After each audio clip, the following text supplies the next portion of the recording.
welcome. It is first thing in the morning where I am, and the sun just came up about half an hour ago. But I am very, very pleased to be here. This is what we're going to be talking about today, imposter syndrome.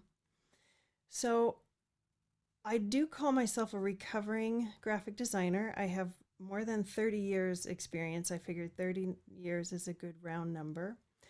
I help creative people, and by creative, I mean anyone with a heartbeat, learn things like imposter syndrome, a lack of motivation, a lack of confidence, are usually symptoms of much deeper issues. I help people transform themselves by guiding them through this deep inner work. I help them heal and grow so that they can become their best and most powerful selves, really. In essence, I help people get out of their own way. I have done this work on myself and for myself, so I know about the struggle. I know the struggle is real, and I have become an expert on inner work because I've become the kind of coach that I wish I had had. And that's kind of what we're going to talk about today, this inner work. So I invite you to slow down during our time together today. Silence your notifications, put your phone on Do Not Disturb. Gift yourself this time without distractions and without multitasking. It's only an hour, and it'll probably be even less than that, so we can have some Q&A at the end. Let's just take a moment and arrive. So before we begin, I'm going to give you a writing prompt. I want you to fill in this sentence. Fill it in as many times as you want. I would love to blank, but I'm afraid that blank. And you can put it in the chat if you're feeling brave, but honestly, I just want you to do this for yourself. So what would you love to try, and what doubts are showing up when you're thinking about it? Okay? So don't overthink it, just listen and record whatever comes up. There's no wrong answers. It could be that you'd love to apply for that promotion, but you're afraid that you'll get passed over. Or you'd love to get to know that cute neighbor, but you're afraid that you'll come across as kind of creepy. Maybe you want to run a marathon, but you're afraid that it'll hurt too much. Whatever you're feeling, write it down. Listen to your heart as well as your head. Your heart has 40,000 neural cells. It thinks. Listen to your gut. It has millions of neural cells. Your gut has as many neural cells as a cat has in its entire brain. So your gut's pretty smart. So have a listen and record whatever comes up. Love to sleep, but I'm afraid that I'll be late leaving home. Love to be best version of myself and work hard, but I'm afraid to fail. What if I'll never be able to pick up myself after failing?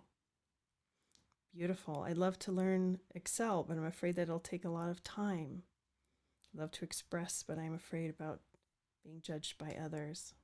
Beautiful. Thank you. All right.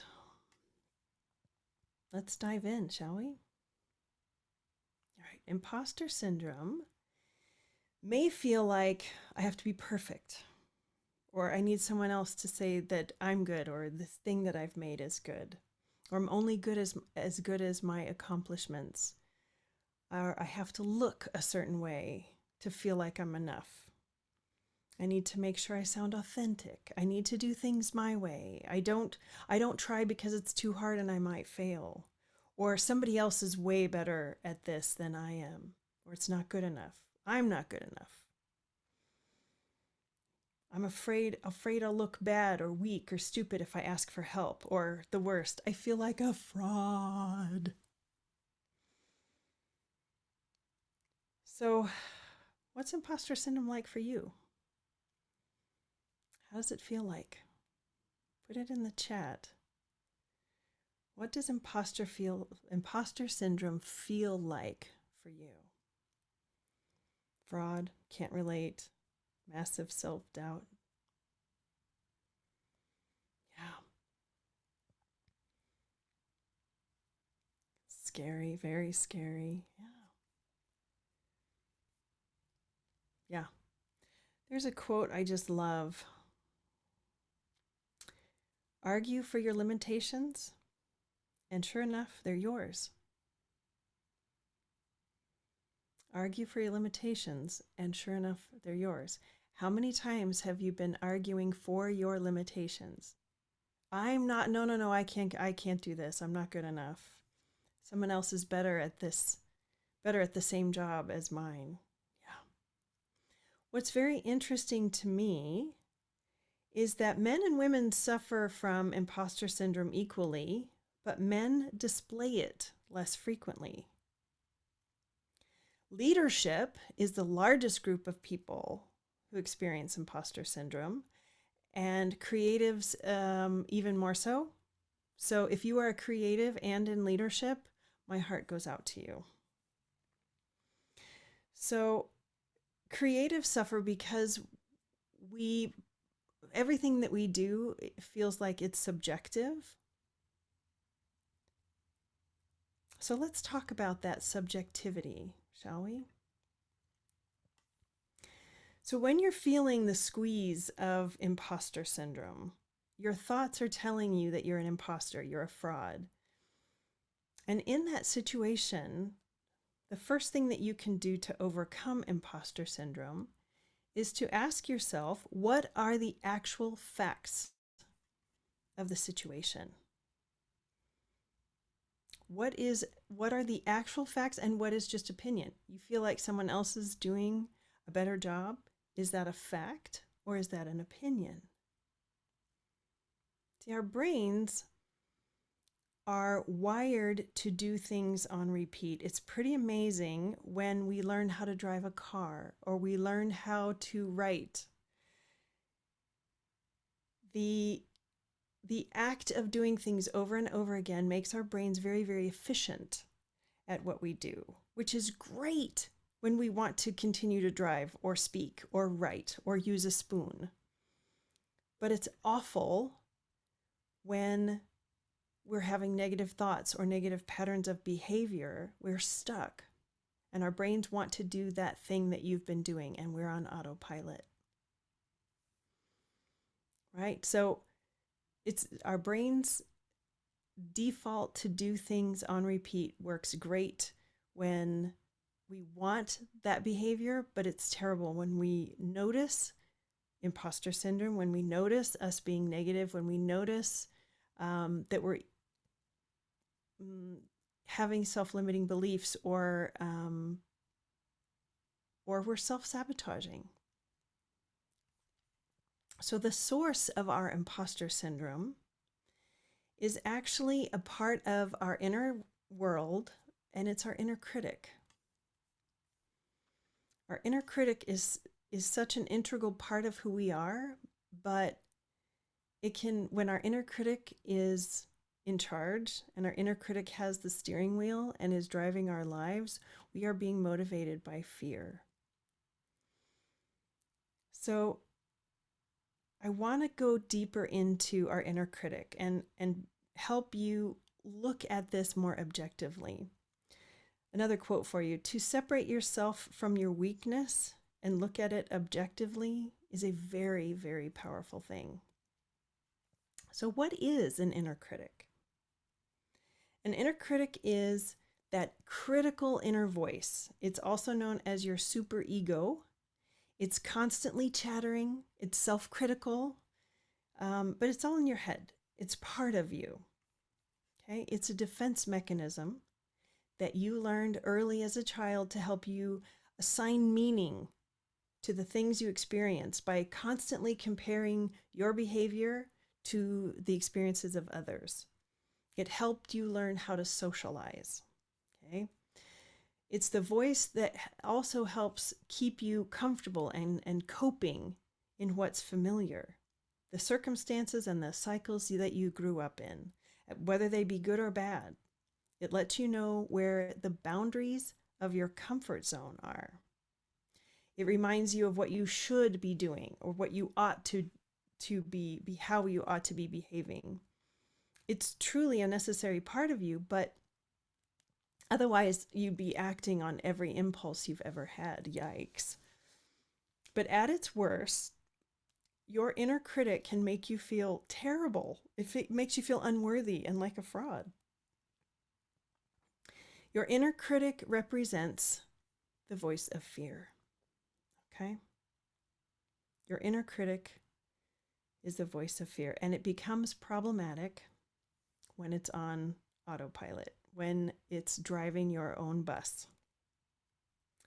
It's as if all the negative things that you heard as a kid, that you internalized those and you still carry those around with you. And if you experienced any childhood trauma, like I did, it's even worse. And it's exhausting. It's exhausting. It's exhausting to think, well, what am I doing at work? Somebody else is better. My coworker is better at this. Oh, Lord, they're going to look at me and judge me as something. But you are not those thoughts. You are the observer. I'll say that again. You are not your thoughts. You are the observer of the thoughts. And if those thoughts aren't serving you, it's up to you to change them.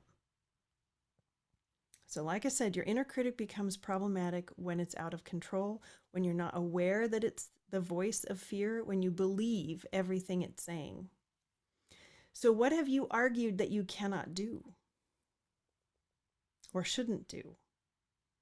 Oh, I shouldn't apply for that promotion, or oh, I shouldn't ask for help, or I should get along with my coworker. I should do this. I should do that. How many times have you stopped yourself from attempting something new for fear of looking stupid or not getting it just right or failing?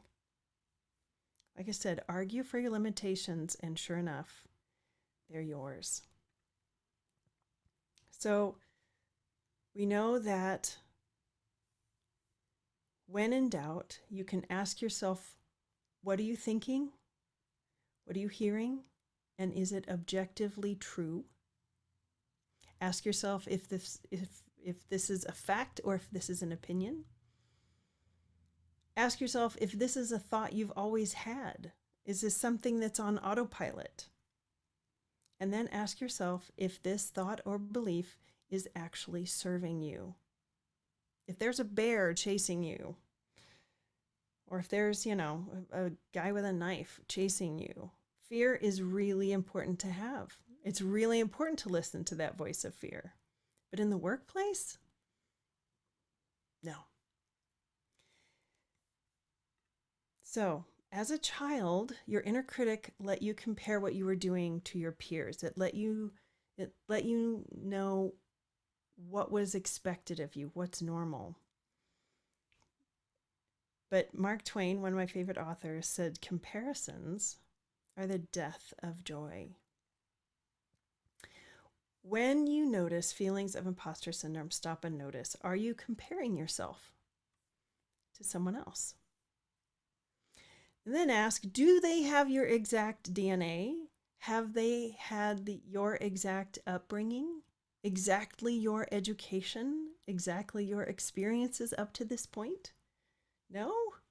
Then why would you compare yourself to them? They are on their own journey, and you are on yours. The world does not need you to be anyone else besides you. You need to be the best you that you can be, because you're going to see things differently. Besides, when you compare yourself to someone else, you're most likely comparing the story that you're seeing to the story that's inside your own head. You're comparing their outside to your inside. And who doesn't try to make your outside story look good? Hello, Instagram, TikTok.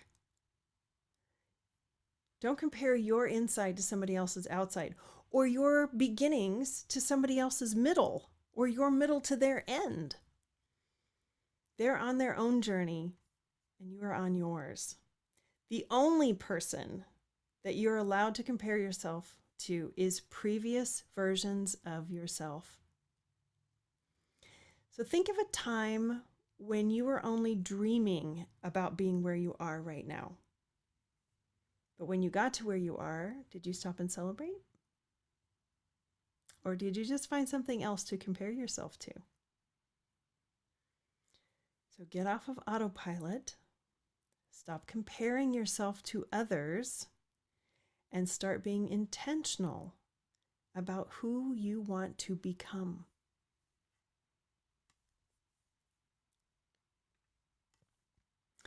So far we've covered noticing if you're telling yourself objective truths, noticing if you're comparing yourself to others. And now that we know that imposter syndrome comes from your inner critic, and your inner critic is the voice of fear, let's dive even deeper. Let's look at the relationship between love and fear. So I've shared some version of this love-fear diamond with hundreds of people throughout my years of mentoring and coaching. And I want you to pay attention to what words or sections resonate with you.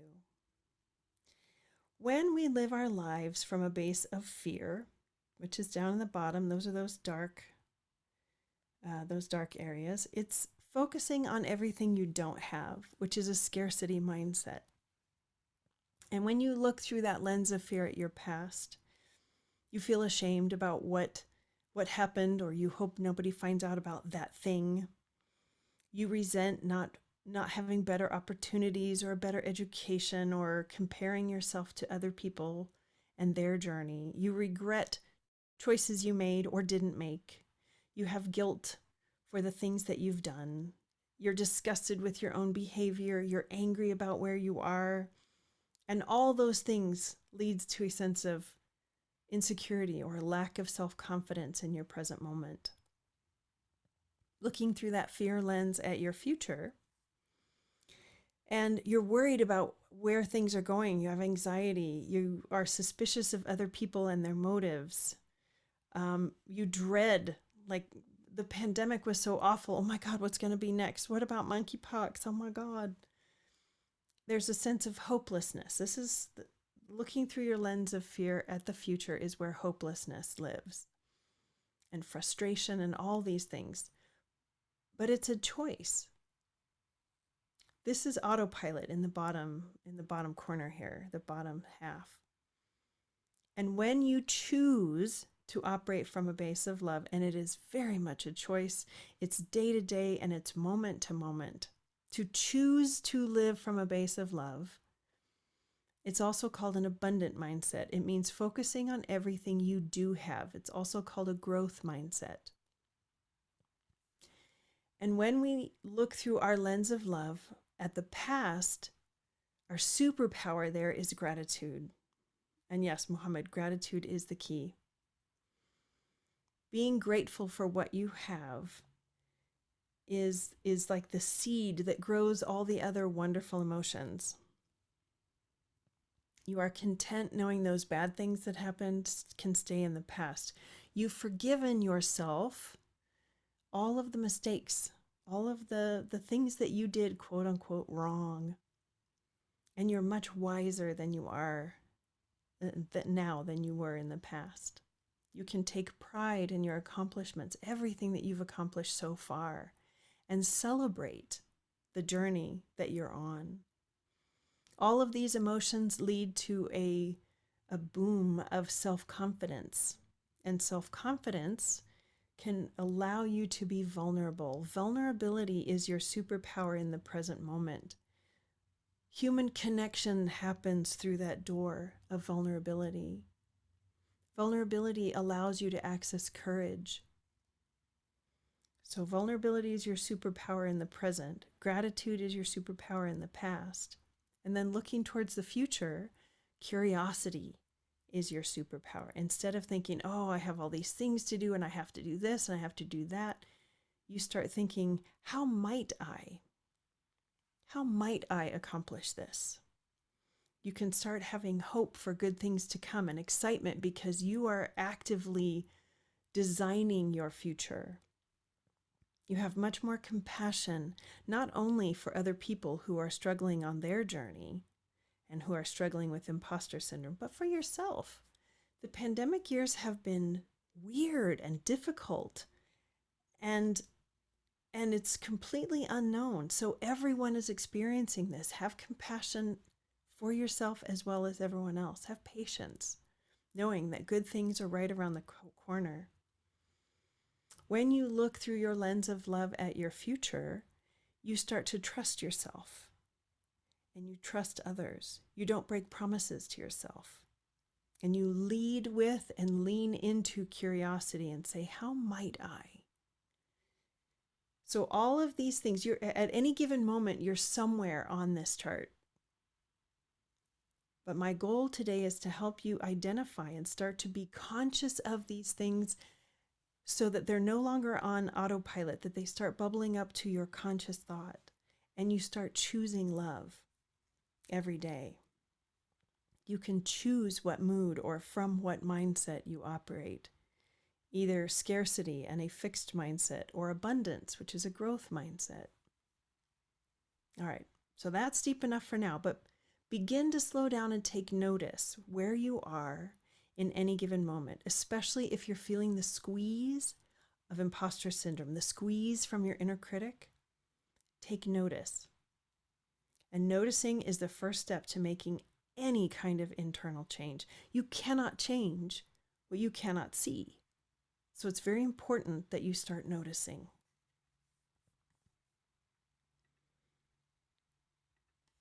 Okay, when we are the observer of our thoughts, we begin to recognize the stories that we tell ourselves, the stories that are on repeat. Okay, let's go back to what you wrote in the very beginning. I'd love to blank, but I'm afraid that blank. It's pretty obvious now, isn't it, which one comes from love and which one comes from fear? Now, these are the stories we tell ourselves, and they are most likely not objectively true. Some of the stories you tell yourself start with, I can't, I shouldn't, I should, I'll never. Or they contain the word enough, or the idea of enough. I'm not good enough, experienced enough, young enough, old enough, intelligent enough. And these stories that you tell yourself can be crippling. So put in the chat, what are some of these stories that you have told yourself in the past? I can give you an example from my past. When I first started to become a coach and entertain the idea of becoming a coach, I thought, I'm not experienced enough. I don't have extra letters behind my name.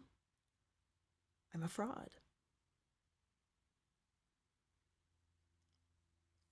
So what is a story that you've told yourself in the past? It may be, I'm not on the correct path, or everyone else is way better at the same job as me, or I don't trust my abilities, or this whole situation is much too scary.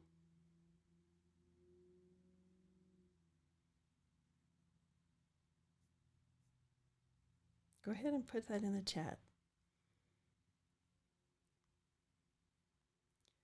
Am I able to execute the set of responsibilities I was hired for, right? That's self-questioning.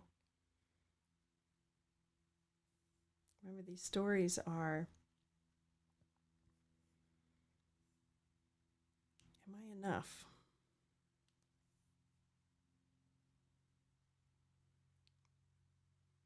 I'd love to fly, but I'm afraid that I'll fall. Oh, that can be applied to so many things, right? Now, these stories that we tell ourselves, there's an advantage to believing them, or you wouldn't believe them. And you have to dig really deep sometimes to find the advantage. The advantage for me of believing that I was a fraud is that I didn't have to take the risk of failing.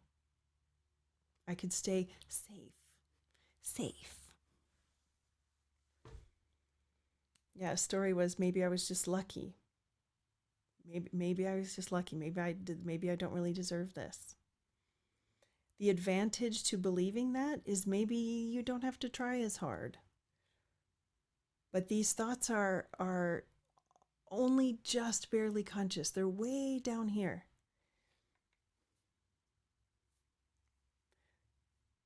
And you get in exchange for believing those terrible stories that you're safe. You don't have to try. Well, if I fail, see, I knew I wasn't good enough. But what's the cost of believing those stories? What is the cost? The cost is you'll never take the risk to be better. You'll never take the risk of failing and risk success. What are you losing or missing out on by believing those terrible stories? By not leaning into the idea of becoming a coach, I missed out on the chance to help people. I missed out on the chance to operate a different facet of my business. I missed out on the chance to grow personally and professionally.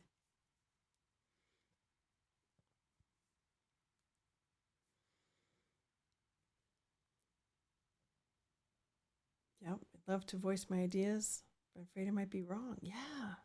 So what are you missing out on? What are you losing by believing that story? You lose out on a lot because of experiences. Yeah. Yeah. If you've had things easy and something comes up that's a little challenging, oh, is that hard? School, elementary school and high school were very easy for me. So college was terrifying. Terrifying. Oh my God, they're going to find out I'm just bluffing. Yeah. Thank you to everyone who shared in the chat, and thank you for the direct messages. It's scary to be this vulnerable, but by facing these fears, you have the opportunity to choose a love mindset. Now, the majority of these stories that you've been telling yourself are lies. They're lies that your inner critic is telling you to keep you safe, to keep you from taking risks, to keep you from growing and changing and improving. But you cannot become a new and better version of you by believing these old, rotten stories. The good news is you can change your beliefs relatively easily because a belief is just a thought on repeat.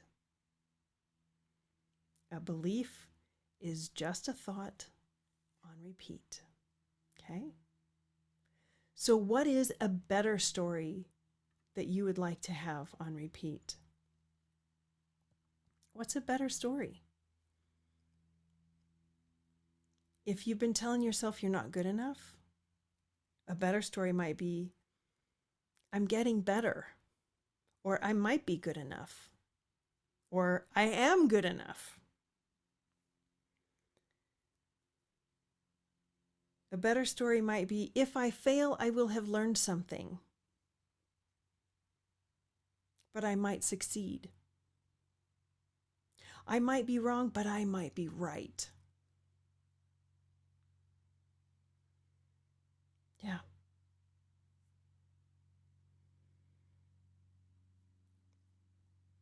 It's never a failure, it's information. It's information, right?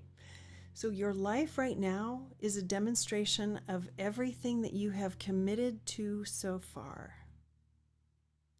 Your life is a demonstration of everything you have committed to so far. So what are you willing to commit to in the future? Who is it that you want to become? And once you have that new story in mind, think about how you can start demonstrating that new story starting today. How can you demonstrate it? Baby steps. What are some baby steps you can take toward that new you? The one who isn't afraid, the one who's willing to take a few risks. Baby steps are things that you could accomplish, say, in the next 15 minutes, or by the end of the day, or by the end of this week. Easy things, small things. Write one paragraph, send one email, do 15 minutes of research. If the task feels too daunting, that means it's too big. So break it down into smaller and smaller steps until you get really excited about each of those steps. Then when you've taken several baby steps, celebrate. Celebrate. And think of ways now that you want to celebrate. Think, when I have done 5, 10, 3, 15 baby steps that I have mapped out, I'm going to take an afternoon off and I'm going to go on a nature hike. Or I'm going to soak in a bathtub for an hour. Or I'm going to watch my favorite show guilt-free. It's important to celebrate as you look back on your accomplishments. It changes your neurochemistry. It changes your neural wiring, actually. And life is not about the destination. The destination is death. Nobody gets out alive. The life is about the journey, about the process. So savoring the journey. And savoring the journey is baby steps. And then celebrating those. All right, so let's summarize. We know that objective truths, we can think, is this an objective truth or is this an opinion? We know that your inner critic likes to remind you of all the ways that you've failed in the past or not good enough for the future, but remind yourself what is objectively true now and in the present, looking through your lens of love. We know that our brains like to do things on repeat. They're very good at this. So what will you intentionally put on repeat? We know that comparisons are the death of joy. So notice, are you comparing yourself to someone else? Interrupt that thought and focus on comparing yourself to previous versions of yourself, and then celebrate your improvements. We know that imposter syndrome comes from fear.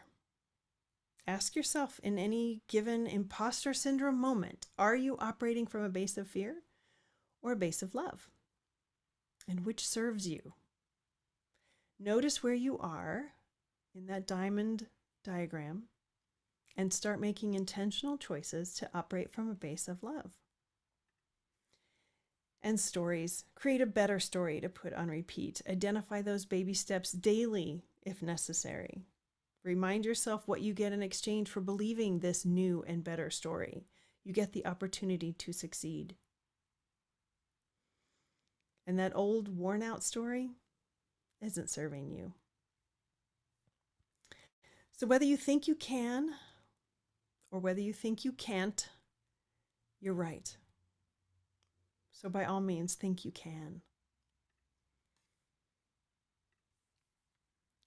And that's it.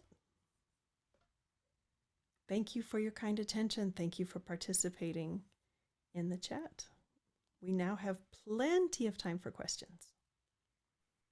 Yes, definitely. I think it was great, like amazing to like someone coming from a creative background, they often have this thought like, am I doing the right thing by, like, am I doing enough to please someone or the please the people that I'm working for? So you're always in the self-doubt. So I think everybody got a good hang of how in the session should be. Now we are open for the Q&A. In case anybody has any questions, please drop them in the chat box. I'm also dropping a poll. If you have a little time, please drop in your poll as well. And if there is any questions, please, we are happy to take it up. Forced us to think loud. I love that.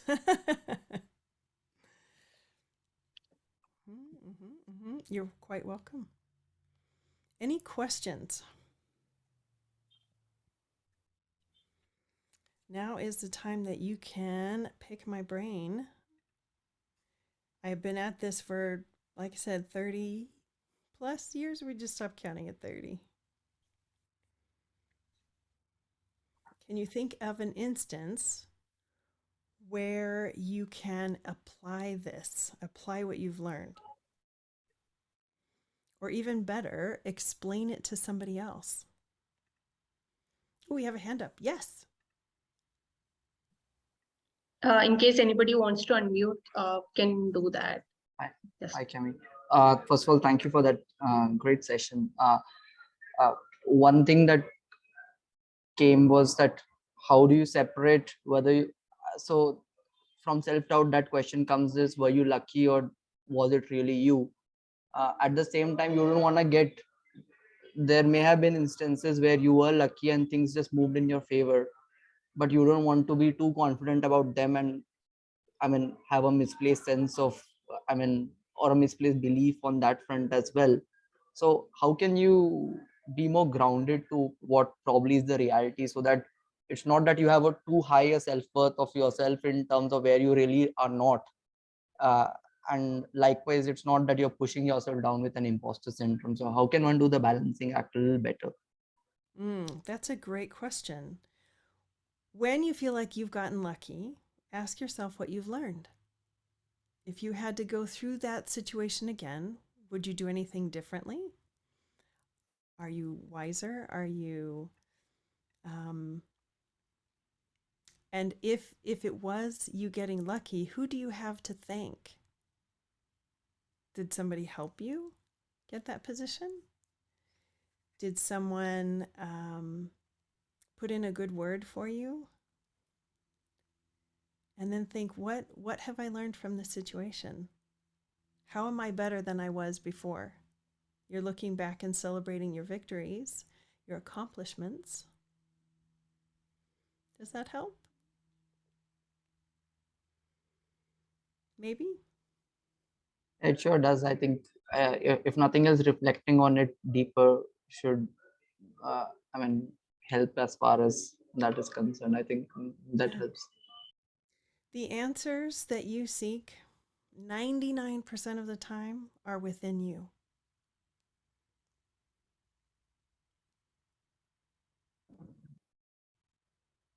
Right. We do have another question. So, how do you know if you are putting yourself in harm's way or just taking a risk? That's a great question.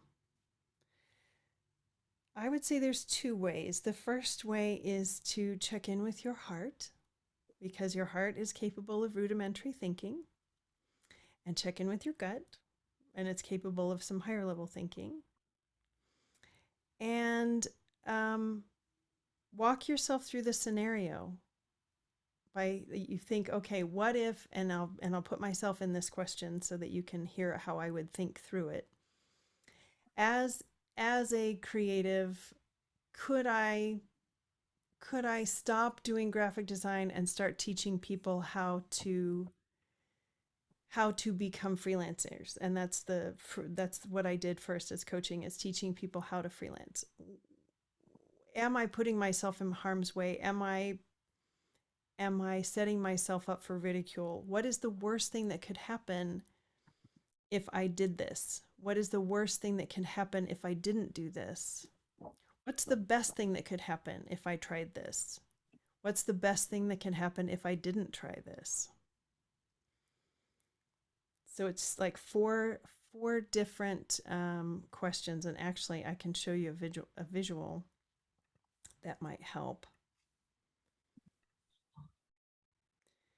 So I always try to fill out this grid. Like, am I doing the best thing here? The best thing if I do it. The best thing if I don't do it. The worst thing if I do it. The worst thing if I don't do it. And after you've filled out each grid, and give yourself at least a day, at least sleep on this idea, and feel free to take a screenshot of this. And look back at what you've written, and the answer will be very clear to you. So hopefully that helps. Good question.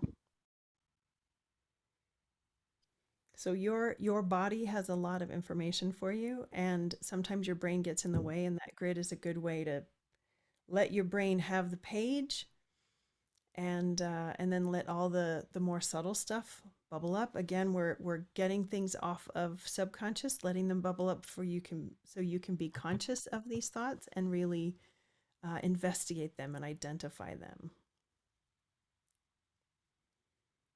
We do have another question. How long can it take to reflect and get a clear understanding? I don't know if Anand gave a answer to that, but I think you can read it out. Yeah, at least a day. At least a day. Allow yourself some time in between sleep and awake. That is my favorite time. It's when your brain accesses theta waves. When we're busy and multitasking, that's busy beta. When we slow down and we've achieved flow during work, that's alpha. And when we're in deep meditation or in between sleep and awake, we are accessing theta. And theta is when our brain can make wild jumps and leaps and be super, super creative. So I think giving yourself time in theta can help to make things clearer for you. Let's see, another question.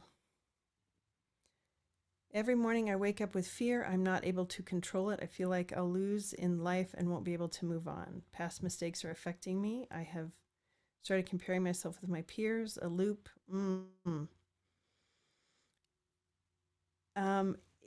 These things, it's not surprising that these things are starting to manifest into health issues because our emotions are actually physical. They happen in our brain at a physical level and they affect your body. If you don't resolve those issues, those emotions find nooks and crannies in your body and they show up later as pain or weakness or everything else. The first step I would say maybe is to talk with a mental health professional and start journaling and start meditating. Those are the two things that anyone can do that doesn't cost anything. Start giving your inner critic or giving your imposter syndrome the page and just write out, like, sometimes I'm feeling the squeeze of the imposter syndrome or of the inner critic, and I'll start with a blank journal page and I'll say, okay, what is it that you have to say? And I'll let my inner critic just, this isn't going to work and you're going to be bankrupt and your husband's going to leave you and your house is going to catch fire and your cats are going to die and your kids are going to hate you and on and on. And I think, okay, and is anything in there helpful? Is anything my inner critic said useful or beneficial in any way? And if not, I'll go through point by point. Okay, first of all, we've been married for 28 years. My husband's not going to leave. Yes, this venture may fail, but what will I have learned? A whole lot. My cats will die at some point, and yes, that will be heartbreaking. My kids don't hate me because I'm their mother. And you just point by point go through those things.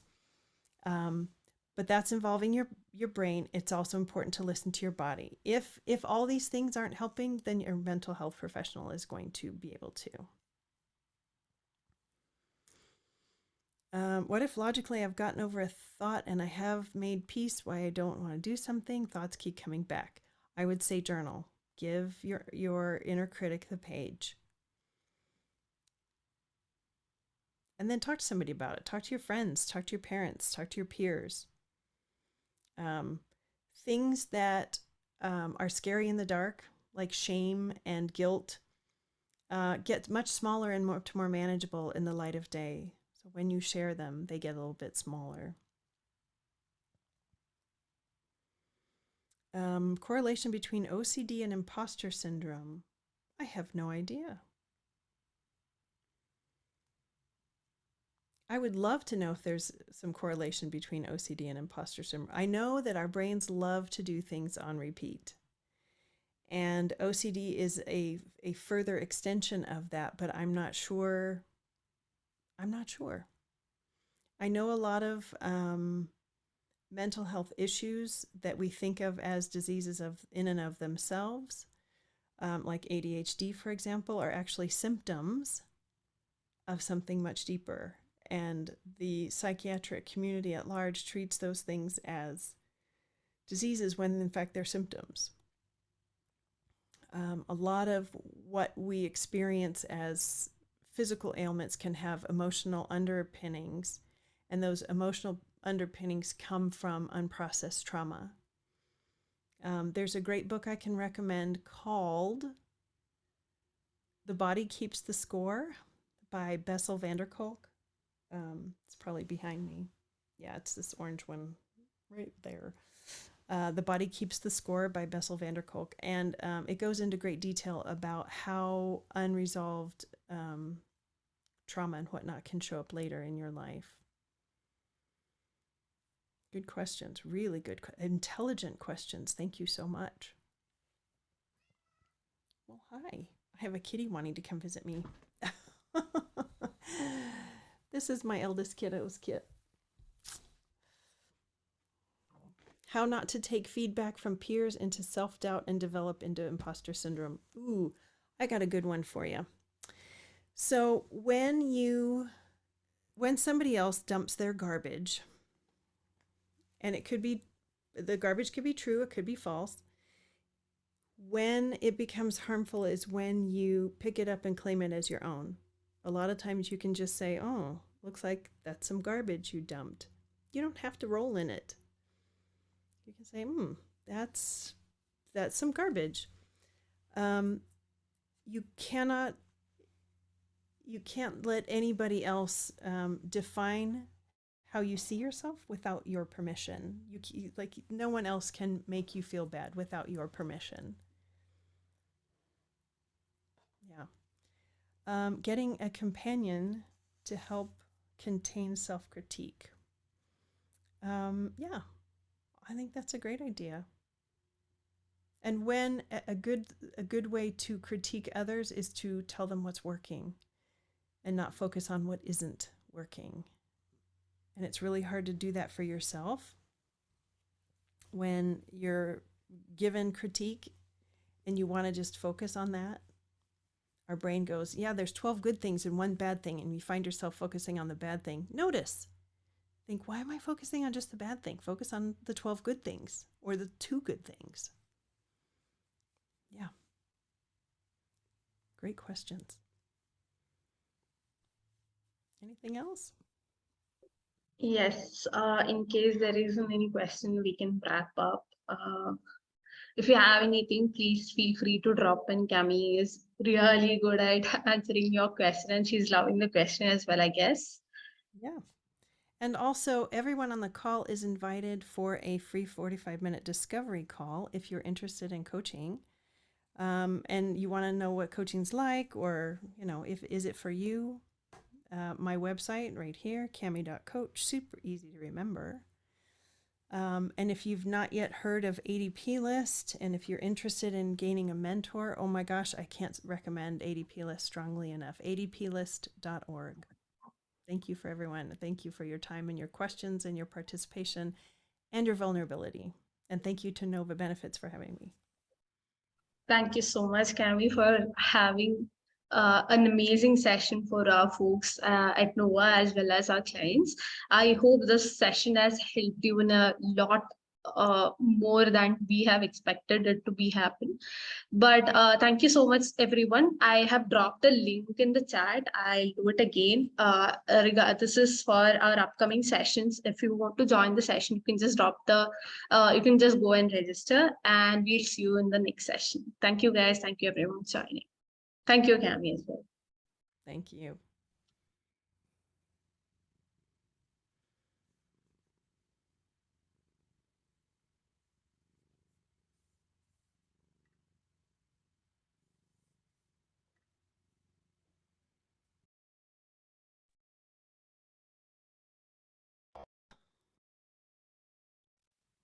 Perfect.